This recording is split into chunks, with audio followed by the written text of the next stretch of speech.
Hello all, welcome to our channel. ఈ క్లాస్లో వచ్చేసి మనకు మార్చ్ మంత్ కరెంట్ అఫైర్స్ చూద్దాము. ఈ వీడియో కనుక మీకు నచ్చితే లైక్ చేయండి, షేర్ చేయండి, అలాగే సబ్స్క్రైబ్ కూడా చేయండి. అలాగే కరెంట్ అఫైర్స్ మనకు డైలీ కరెంట్ అఫైర్స్ యూట్యూబ్ ఛానల్లో వస్తుంది, చూడండి. అలాగే మంత్ ఎండింగ్లో లాస్ట్ నోట్స్ మొత్తం పీడిఎఫ్ రూపంలో పెడతాను. ఈ వీడియో కనుక మీకు నచ్చితే లైక్ చేయండి, షేర్ చేయండి, అలాగే సబ్స్క్రైబ్ కూడా చేయండి.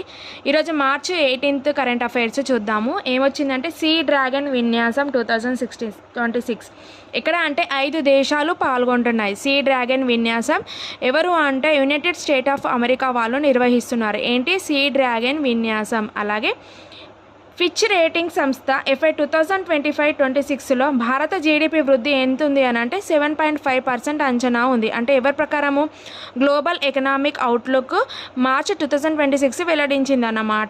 ఎంత జీడిపి 7.5%. అలాగే వరల్డ్ బ్యాంకులోని Uttar Pradesh clean air management programme కోసం USD ఎంత అని అంటే 300 మిలియన్లు రుణంను ఆమోదించింది. దేనికోసము, ఏ లక్ష్యం పెట్టుకొని అంటే రవాణా మరియు వ్యవసాయం పరిశ్రమ రంగాలను లక్ష్యంగా చేసుకుంది. అలాగే ఆసియాలోని అతిపెద్ద ట్యూలిప్ తోట ప్రారంభం ఎక్కడ జమ్మూ మరియు కాశ్మీర్లోని శ్రీనగర్లో ఉన్న ట్యూలిప్ గార్డెన్ అని తెరవనుంది. దీనిని ఇందిరాగాంధీ మెమోరియల్ ట్యూలిప్ గార్డెన్ అని కూడా పిలుస్తారు. దేనిని ఆసియాలోనో అతిపెద్ద ట్యూలిప్ తోట ఏంటి అని అంటే దీనిని ఏమని పిలుస్తారు అని అంటే ఇందిరాగాంధీ మెమోరియల్ ట్యూలిప్ గార్డెన్ అని కూడా పిలుస్తారు. నెక్స్ట్ ఛత్తీస్గఢ్ ముఖ్యమంత్రి అయిన విష్ణుదేవ్ సాయి మార్చిలో గౌతమ్ యోజన అనేది స్టార్ట్ చేశాడు. గౌతమ్ యోజన అనేది స్టార్ట్ చేశారు. దీని లక్ష్యం వచ్చేసి మనకు రాష్ట్ర వ్యాప్తంగా ఉన్న మొత్తం 1460 గోదాములను ఏర్పాటు చేయడం లక్ష్యంగా పెట్టుకున్నారు. ఎవరు? ఛత్తీస్గఢ్ ముఖ్యమంత్రి అయిన విష్ణుదేవ్ సాయి. ఎవరు? విష్ణుదేవ్ సాయి అతను ముఖ్యమంత్రి వచ్చేసి గౌతమ్ యోజన అని ప్రారంభించారు. దీనిని ఏంటి లక్ష్యము?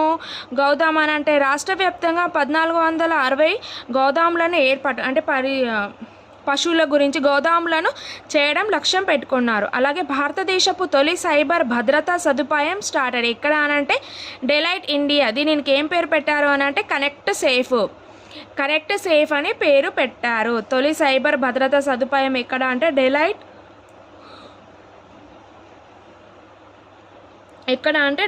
ఇండియా. దీని పేరేం పెట్టారంటే కనెక్ట్ సేఫ్. అలాగే దివ్యాంగులకు ఆర్టీసీ బస్సులో ఉచిత ప్రయాణం సౌకర్యం కల్పించబడింది. ఏ ప్రభుత్వం అంటే ఏపీ ప్రభుత్వము. దీనికి ఏం పేరు పెట్టారంటే దివ్యాంగ శక్తి పథకం అని పేరు పెట్టారు. అలాగే వీణా విదూషి జయంతి కుమారేష్ తమిళనాడులో ఉన్న సంగీత కళానిధి అవార్డు ప్రకటించింది. ఎవరు? వీణా విదూషి వచ్చేసి సంగీత కళానిధి అవార్డు ప్రకటించారు. ఈమె ఎక్కడంటే తమిళనాడు. కర్ణాటక సంగీత రంగంలో అత్యున్నత గౌరవం పొందిన ఆమె. నెక్స్ట్ భారతీయ యానిమేటెడ్ షార్ట్ ఫిలిం అయిన చీమీకు న్యూయార్క్ షార్ట్ యానిమేషన్ ఫెస్టివల్లో ఉత్తమ దర్శకుడు అవార్డు లభించింది. చిత్రం దర్శకుడు ఎవరు అంటే పార్థసారథి మెహతా. ఈయనకి ఏంటి అంటే చీమీను న్యూయార్క్ షార్ట్ యానిమేషన్ ఫెస్టివల్ NYSFలో అంటే న్యూయార్క్లోని షార్ట్ యానిమేషన్ ఫెస్టివల్లో ఉత్తమ దర్శకుడు అవార్డు లభించింది. అలాగే 18th ఇంకొంది చూడము. చిలీ దేశానికి చెందిన ఆర్కిటెక్ట్ స్మిల్జాన్ రాడిచ్ క్లార్క్కు ప్రిట్జ్కర్ ఆర్కిటెక్చర్ బహుమతి లభించింది. ఎవరికి? చిలీ దేశానికి చెందిన ఆర్కిటెక్ట్ ఎవరు అని అంటే స్మిల్జాన్ రాడిచ్ క్లార్క్కు ప్రిట్జ్కర్ ఆర్కిటెక్చర్ బహుమతి లభించింది. అలాగే హార్మోజ్ జలసంధిపై ఇరాన్ ప్రాధాన్య ద్వీపం వచ్చేసి ఖేష్ ద్వీపం. ఏం ద్వీపం?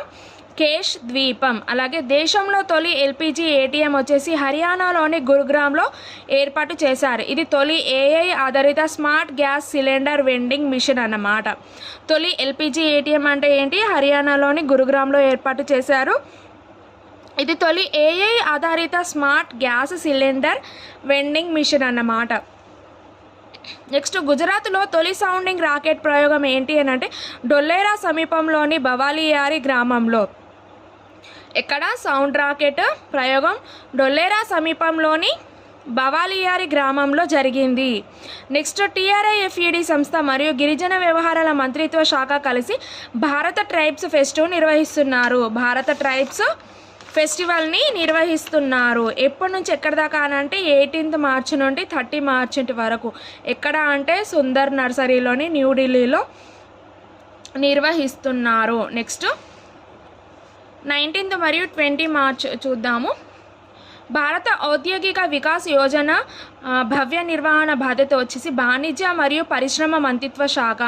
షిప్పింగ్ కార్పొరేషన్ ఆఫ్ ఇండియా ఇస్రేల్లో మజకాన్ డాక్తో ఒప్పందం కుదుర్చుకున్న కొత్త నౌక లక్షణం ఏంటి అంటే 3000 W methanol dual fewer platform supply నౌక.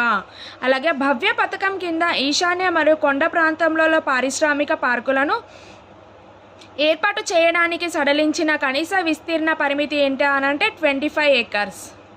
నెక్స్ట్ నార్త్ ఈస్టర్న్ మరియు ఈశాన్య మరియు కొండ ప్రాంతంలో 25 acres, సాధారణంగా వచ్చేసి 100 నుంచి 1000 ఎకరాల వరకు ఉంటుంది. నెక్స్ట్ కేబినెట్ ఆమోదించిన 33,660 కోట్ల భవ్య పథకం ప్రాథమిక లక్ష్యం వచ్చేసి రాబోయే 6 సంవత్సరాలలో 100 ప్లగ్ అండ్ ప్లే పారిశ్రామిక పార్కులను ఏర్పాటు చేయడం. ప్లగ్ అండ్ ప్లే అంటే 100 పారిశ్రామిక పార్కులను ఏర్పాటు చేయడమే లక్ష్యం పెట్టుకుంది. ఎవరిది? భవ్య పథకం.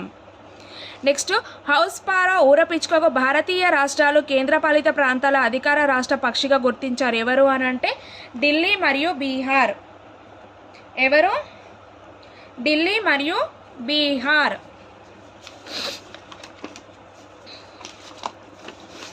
నెక్స్ట్ IUCN రెడ్ లిస్ట్ ప్రకారం హౌస్ పార్ప్ యొక్క పరీక్షణ స్థితి వచ్చేసి లీస్ట్ కన్నా అంటే తక్కువ ఆందోళనకరం ఏంటి అని అంటే హౌస్ పార్ప్ వచ్చేసి లీస్ట్ కన్నా అంటే IUCN అంటే international union for conservation of nature. Next 2010లో ప్రపంచ పిచ్చుకల దినోత్సవం నిర్వహించిన సంస్థ ఎవరు అని అంటే first nature forever society.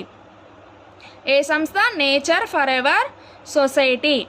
Next 2026 సంవత్సరం ప్రకారం అంతర్జాతీయ సంతోష దినోత్సవం థీమ్ వచ్చేసి కేరింగ్ అండ్ షేరింగ్. సంతోష్ దినోత్సవ థీమ్ వచ్చేసి ఏంటి? కేరింగ్ మరియు షేరింగ్. వరల్డ్ హ్యాపీనెస్ రిపోర్టు 2026 ప్రచురించే బాధ్యత సంస్థ ఎవరిది అని అంటే Oxford wellbeing research centre. Oxford wellbeing research centre.